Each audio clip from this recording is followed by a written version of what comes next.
Hello my bookers besties and welcome back in. Today we are going to be discussing my March, I almost said TBR. It's our March reading wrap up, which is crazy because I feel like we just chose that TBR. Anywho, let's get into some March reading stats. So in March I read a total of 9 books for a total of 3,537 pages, which is actually more than I thought it was, to be honest. In March, my average star rating was a 4.11. I read 3 fantasy, 2 romance, 2 YA kind of romances, they were YA fantasies, but romantic fantasies, you know the gist, and then 2 mysteries. My favorite of the month, I think, was The Wolf King, and my least favorite was Our Infinite Fates. Let's talk about it. Oh, also I should go ahead and put in the stats right now. I DNF'd I think 3 or 4 books this month, so... Also, let's go ahead and discuss the elephant in the room, my March TBR. I did relatively okay. I read like a fifth of one of the books. I DNF'd 2 of them. I got to one of them, fully finished one of them. I am currently reading one of them, and the other 2 I just didn't get around to reading it. So I did not pick up in any capacity Immortal Consequences or So Young, So Old, but those are still heavily on my radar. I haven't given up on them, so stay tuned. Hopefully we read those soon. Without further ado, let's start discussing this monstrous pile here. Okay, so in case you didn't watch the reading vlog I read this in, I'll link it down below. I always link all of my reading vlogs that feature my monthly wrap-ups books down below, just in case you didn't know. But in case you didn't watch the vlog, I read the first of 5 books in the Mind F series. This was technically on my March TBR. When I made my TBR, I'm pretty sure I said I'd be happy reading either 1 book or all 5, so I did kind of meet that goal. I read 1, like I said. I still haven't decided if I want to read more or not. I did discover that my library has unlimited holds of the audiobook on Libby, so I'm thinking I might do an immersion read. It'll help me read a little bit faster, I think, because I do kind of want to finish, but I did accidentally read a spoiler for how the whole series ends, and I don't know that I care as much anymore, which really sucks because this first book, it's called The Risk, was so good. I literally, I think I mentioned this in my video, was picturing an Aaron Hotchner fanfiction the whole time I was reading it. Yeah, I was picturing this man right here, okay? I was eating it up. I didn't love it. I think I rated it about a 4-star. It was weird because I really liked the FBI aspects, and I really liked the kind of spy undercover, she's spying on the people she's gonna, I liked those aspects, but I didn't think some of the stuff that happened was super realistic, like him using his FBI powers to find her address and go to her house. That's weird, but anywho, I probably will read the next books. I haven't decided yet. TBD. I probably will, though, so yeah, we'll get to it. The next book I finished was The Rose Bargain. This was a 5-star read for me. Yeah, it was so good. I am ecstatic that book 2 comes out later this month, in April. The way this book ended, girl. Anywho, this book is basically The Bachelor meets... Why can I never remember what 2 things it meets at the same time? It meets Bridgerton, that's the other one. It meets The Bachelor and the Bridgerton. Basically, this is a Regency era, fae world where this singular fae queen, she's the only fae on this planet. I guess on Earth, our planet. Singular fae is the queen. And she basically is when you come of age, you can make a rose bargain, a wish of how you want to better yourself so that people have interest in you, basically like a suitor. But This year's different because her son, the other Fae in this world, I guess, is up for grabs. He is one of the suitors in this year's like bachelor tournament, basically. So this book is crazy. It has a little bit of trials. It has a ball. Actually, I think it has multiple balls. It has like cool found family aspect. It's got a little bit of a mystery element, and I just really ate it up. I think having a fun, palatable romantasy when you've been in a little bit of a slump, it works, okay? Because guess what? The next book I picked up was the freaking Wolf King, and this book is flawless. It was a 5 out of 5 stars for me. Basically, this one is about a girl who, I don't even know how to describe it. Basically, she gets kidnapped by this wolf because the wolf thinks that her family and her betrothed are hiding the secret to wolves being able to shift whenever they want instead of just on the full moon. So he like kidnaps her basically as a bargaining chip, and we follow their adventures, and it is a love triangle, and it has wolves, and it is just perfect. Okay. I was so like giddy and feral reading this book. A perfect romantasy, dare I say. And guess what? It's going to be a trilogy. The second book is already out, The Night Prince, and the third book, The Wolf Queen, I think is the title, comes out this September. So hop on this train with me. Let's have fun, giddy romance time together. That sounded so much better in my head. What I'm trying to say is you should definitely give this book a shot. I really, really loved it, and I would highly recommend. After that, I picked up If It Makes You Happy. This is by Julie Olivia. This book was so cozy. That is like the best way I can describe it. Once again, I rated this book 5 stars. I just think this was the perfect romance. It had an amazing like sense of both family in the found and literal sense. And the dog, my absolute favorite character in the whole entire book. He was perfection. Their relationship was perfection. The small town vibes was perfection. It's basically described as Gilmore Girls, which I've never seen, so I can't like confirm nor deny that. But I've heard it's basically like Gilmore Girls meets like something else cozy. And I know what you're thinking. This is a fall book. Why'd you read it in March? Girl, I don't know. I wanted to, okay? But yeah, I would highly recommend this book. I did tab a couple of the scenes because, like I said, Rocket is my favorite character, so pretty much anytime a scene with him in it made me sob, I bookmarked it. And I don't know why this bookmark is here. Let's go ahead and remove her. But anywho, yeah.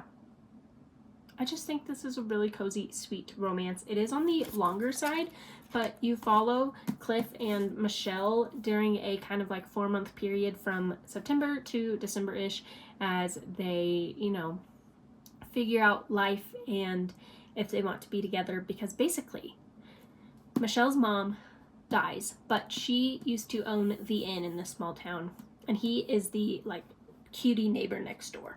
So he comes over to help her run the inn because like he kind of knows what's up. He's been friends with Michelle's mom his whole life, or like, you know, for a long time. And Michelle is like, I don't know how to run an inn. Also, this is a temporary gig, okay? My sister, when she graduates college, is going to come take over for me. But then naturally they fall in love. And this story is basically them in like a will they, won't they, slow burn, awesome, tension-filled book. And I would highly recommend it as well. After that, I picked up This Story Might Save Your Life.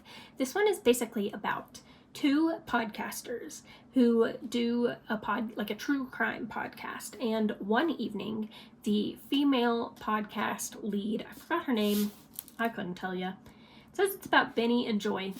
That's right. One evening, I almost said their names wrong again. One evening, Joy goes missing, and the main suspect is none other than, what's his name? Benny. Yep. I keep wanting to say Bennett for some reason, but it's Benny. And Benny is the main suspect. And you know who else is missing? Her husband. And that's all I'm going to tell you, because this book took an absolute wild ride. By the ending itself, it was a little rushed, so I had to knock it down from a 5 stars. This book, like, was almost a 5 stars, like. By the end of part 1, my jaw was on the literal ground. It was crazy. This book is one of those books where, like, I guessed some stuff and didn't others, and I think that dynamic in a mystery is super fun. Also, I would highly recommend the audiobook for this one. It was super, super well done, and since this is a podcast, it kind of goes into that, like, you know, there's like the audio effects of the podcast, and it's just fun. And another thing, they have a police hotline in this book that, like, if you just like eyeball read it, you get kind of the context. Like, you'll read a paragraph that basically says, like, oh, we got a call last night that someone saw her in Miami. But if you listen, like at the end or the beginning, somewhere in the chapters, there will be the actual phone calls. Like, it'll, you know, make a phone call sound, and then they're like, you know, it's a girl, and she's like, oh my gosh, I'm getting my hair done at the salon in Miami, and I swear I just saw Joy walking down the street. Y'all should come check on her or whatever. And I just think that touch is so fun, and I wish, like, the transcripts, the manuscripts, whatever, I wish the calls were in here a little more detailed. But yeah, anywho, highly recommend the audio. A near perfect book, if you ask me. And I'm pretty sure this is a debut, so, like, and then after that, we get to my first DNF of the year. Or not the year, but the month. I don't think I've talked about any of my other DNFs this year so far, but this one felt notable because it was on my TBR. This is Twelfth Night. This is by the same author that technically wrote Atlas 6, I think, but this is a case of the Pretty Edition got me. Like, this braid edge is just gorgeous. I love this art. I love the attention to detail in the art. The sprayed edge is super cool. It says game on. And on paper, this is a book I think I would really, really like. Basically, the star football player of this high school gets injured, and he, like, you know, can't really do anything. So he starts playing this video game where he meets our female main character who, like, that video game is like her whole life. And they fall in love online, like, not knowing that it's each other, because there's kind of like a, I can't think of what the trope is called, but basically she's like the ugly, shy, like nerdy girl, and he's like the popular guy. So, like, in real life they would never cross paths, but they fall in love online, and when they find out that it's each other, they're super shocked, and they're like, oh my gosh, or whatever. But this book just read incredibly YA, which, like, it technically is a YA. But considering who the author was, I was like, oh, I've heard good things about her writing. Surely. No. Within the first, I think I DNF'd around page 50, which usually I give a book longer than that before I give up. But within the first, like, 50 pages, this girl gets asked on a date, and she does that, like, high school girly thing where she's like, oh my god, what are you doing? Stop that. And I just couldn't vibe with that. And I could tell that this book was going to be a little too young for me. Like I said, I think on paper this premise sounds really good. So if there was, like, an adult version of it, I think I would eat it up. This, however, wasn't really my cup of tea. And you know what? Our time on this planet is limited, and I didn't want to waste any more time with this one. So I'm really sorry, but I have DNF'd the 12th Night. Or I guess it's only 12th Night. Whatever. Okay, and then after that, I went over to the Stormcrow, which I think is technically also a YA, because I believe our main character in this is like 17 or 18, but this has been on my TBR for forever, like probably 2.5 years now, and I'm so happy I finally picked it up. It was super unique. This is basically about a girl who comes from a kingdom where crows are like their everything. Like, they are pretty much the source of all magic. Like, they help with their food, they help with their, you know, their politics, they help with their war, etc. But a tragedy happens to where there are no more crows. Like, everyone and everything in this kingdom pretty much gets wiped out, except our main character and a couple of other people. But then one day she discovers what she believes to be a crow egg. Yeah. For some reason I was like, oh my god, is it a raven? It's literally called the Stormcrow. Anywho, she finds this crow egg and she's like, I gotta figure out how the frick to hatch that. So this book is basically about her on her journey to, like, rediscover herself. It has amazing PTSD/depression, like, representation. That was probably the best part of this whole book. There's also, like, a little bit of a love triangle kind of situation. There's some, like, really good politics and kind of, like, war drama going on, and I really, really enjoyed this book. I will say, however, though, when I purchased this book, I was not aware that it was a duology. So now I have to buy another book, which, like, don't get me wrong, I love buying a book, okay? It's just, technically, I did go into this thinking it was going to be a complete story. It was not. So for that, I'm sad. But I did rate this 4 stars, which I was not expecting. Like, obviously, I want every book to be 5 stars. Amazing, flawless, whatever. But this is just one of those books that I've had on my radar for so long that I feel like sometimes when you read books like that, you don't rate them as highly, or is that just me? But yeah, I don't know.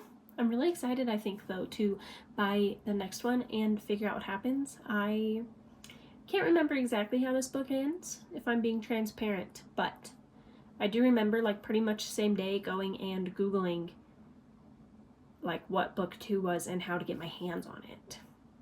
So, anywho, I've never seen anyone talk about this book, and I would definitely recommend you check it out. Okay, it's time for my second DNF, and you guessed it, it is a YA romance. I traditionally, in the past, have loved Lynn Painter's books. Like, can you see it? I literally have a shrine over here of a bunch of her YA romances because I traditionally love them a lot. However, this one, similar to 12th Night, was just reading so immature, and also there was a lot of stuff in the first, I think at this one I got maybe 70, 80 pages in.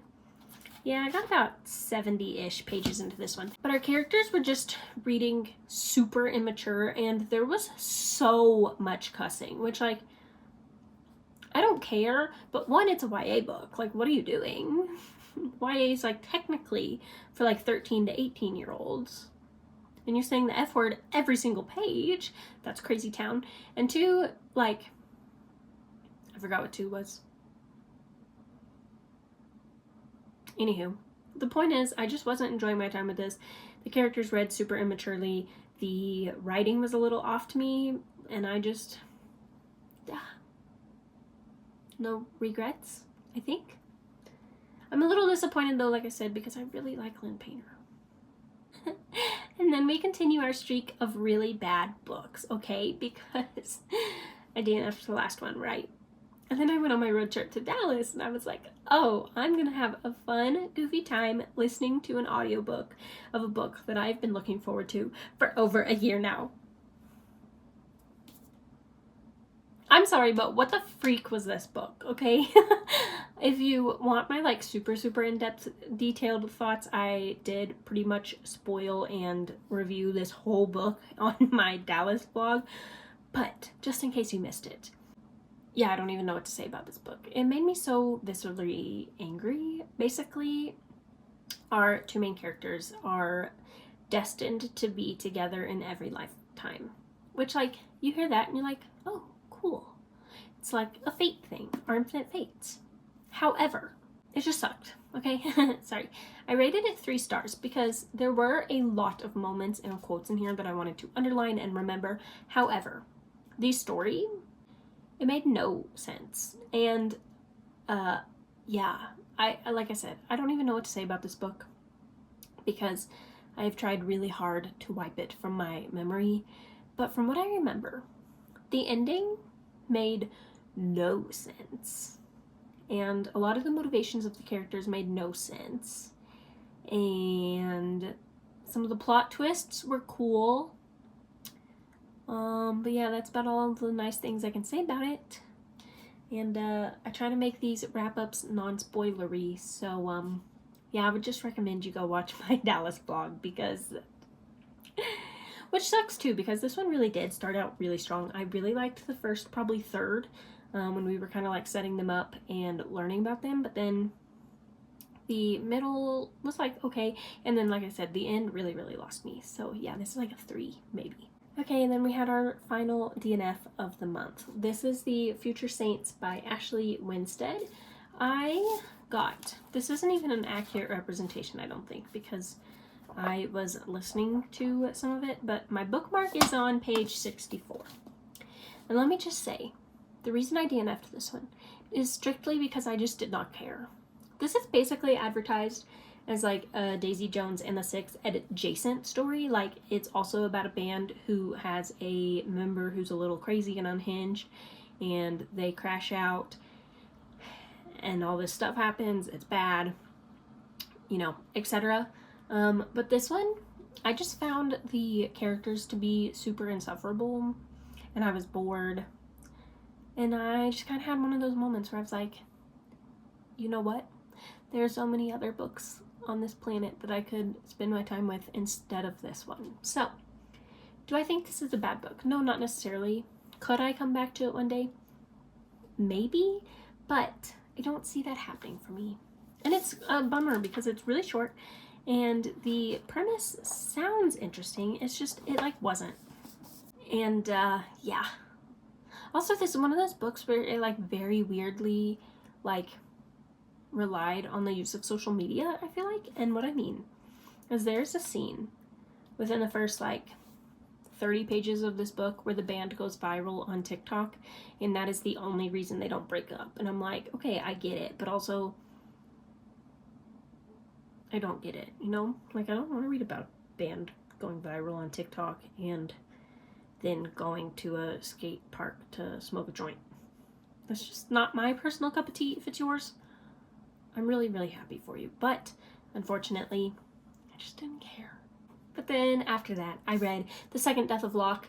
This is one of those books that I went into with very high expectations. And you know what? They were mostly met. Like, I think I would rate this like a 4.25-ish. It was super good. When people say this book is the definition of yearning, they mean it. I will warn people though, however, I wish I had kind of gotten this warning. This is more of a vibes book. Like, there's a plot, definitely. It's just, like, for the most part, you are following this group of misfits, kind of, as they travel across the realm, and then a plot twist happens, and then the story kind of changes, and then the plot twist happens again, and it changes again. And I will say, okay, the only reason this book wasn't a 5 stars for me, there were some things that happened, which if you've read this book, please DM me. I need someone to talk to about this book, okay?